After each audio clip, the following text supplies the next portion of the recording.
programa Estação Saúde está de volta, né? Nós estamos conversando sobre uma síndrome rara, muito interessante, e que a intenção de trazer esse programa sobre foi de ajudar de alguma forma pessoas que podem estar sofrendo com esses sintomas e que não conseguem entender ou fechar um diagnóstico ou saber o que realmente tem.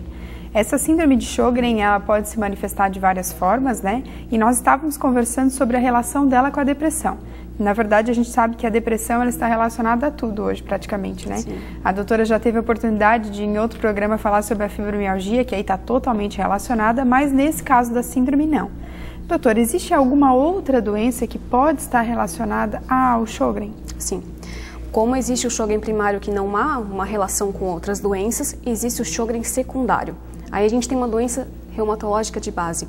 Principalmente, as duas doenças mais frequentes que estão associadas a essa síndrome são a artrite reumatoide e o lúpus. Então, o paciente tem essas doenças e pode desenvolver também um Sjögren, porque são doenças autoimunes, então há uma tendência maior a desenvolver esse tipo de síndrome, tá? Mas estima-se que em torno de 25% dos pacientes que tem. É um índice baixo, né? Sim. Até. E somente o reumatologista pode tratar, doutora? A gente já viu que o oftalmo ele tem a sua importância nesse fechamento do diagnóstico, né? Mas algum outro profissional trata, algum clínico consegue diagnosticar ou esse trabalho tem sido difícil? Dá para fazer a suspeita. Os clínicos, sim, avaliam, há sintomas de olho seco, boca seca, eles encaminham para o reumatologista, a gente vê vários encaminhamentos de clínicos, sim, bom. Tá? Então, a parte começa por aí, é pelo clínico avaliando, ok? E como é uma doença autoimune, a gente causa inflamação crônica, né? Então, dá-se preferência para o reumatologista para o tratamento em geral.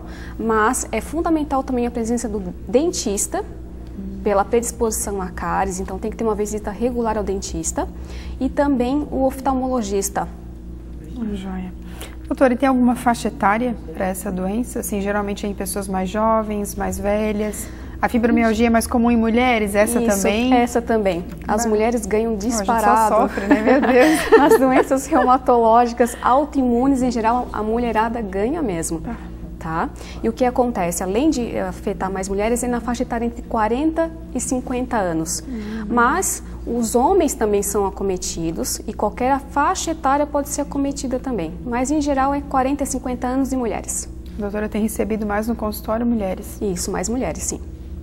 Doutora, e qual é a forma de tratamento, né? A gente conversou sobre tudo, né? Sobre o que é, sim, como diagnosticar, os exames, mas quem tem essa doença, como é que faz para tratar? Agora, essa é a dúvida principal, né? Os pacientes recebem um diagnóstico e não sabem o que fazer. Infelizmente, o tratamento não há uma cura definitiva para o Sjögren. O que se tem são medidas de controle, o alívio dos sintomas, tá? Em geral, o prognóstico é bom. É uma evolução muito lenta da doença e uma evolução benigna, tá? Na maioria das vezes é benigna. E o que acontece? A gente pode usar lubrificantes, também as lágrimas artificiais, que são metilcelulose, outros tipos de lágrimas a gente pode usar também. Por isso que se faz um caminho com o oftalmologista também para ajudar nessa parte. Saliva artificial também se usa.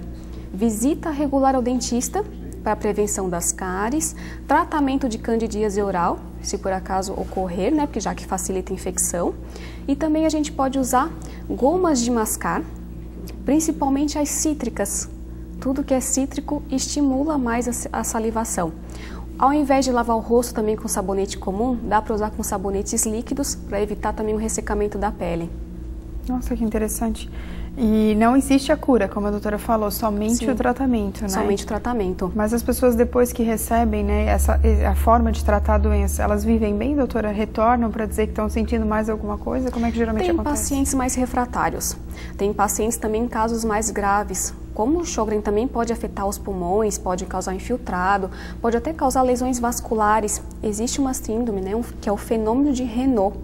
E ele pode acontecer de deixar os dedinhos mais roxos e depois eles ficam pálidos e depois eles ficam vermelhos. Tem essa tríade, essa sequência de fenômenos também acontece. Então a gente usa tratamento para isso, nesse direcionado.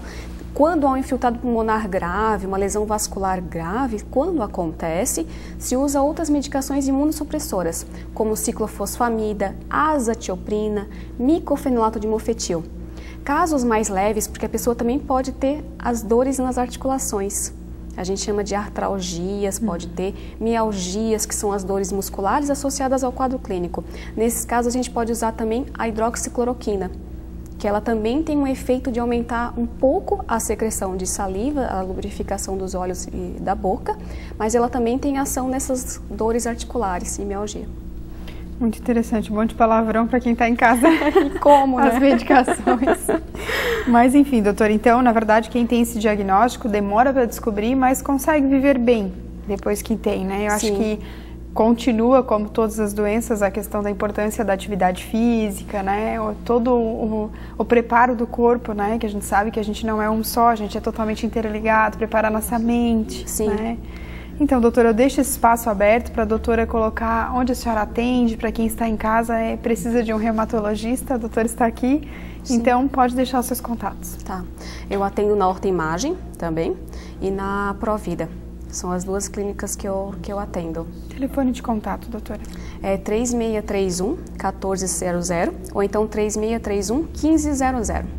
Já, doutora, eu agradeço novamente, né, a sua presença aqui, por mais uma vez compartilhar conosco seus ricos conhecimentos, né, porque a reumatologia ela é uma área, assim, bem diferente, né, e trata doenças diferentes também. Raras, né, nomes complicados. Então é muito interessante para quem está em casa ter acesso a isso, né, que às vezes a mídia traz muitas doenças mais comuns, mas as que são mais raras às vezes ficam despercebidas, né. O programa Estação Saúde de hoje termina aqui, mas você pode continuar sugerindo temas através do e-mail estaçãosaude.unisultv@gmail.com, sempre em nome da loja Quer Que Embrulhe Que Me Veste. Se você procura por um look legal e diferenciado, vá até a loja. Muito obrigada pela sua companhia, pela sua audiência e até o próximo programa.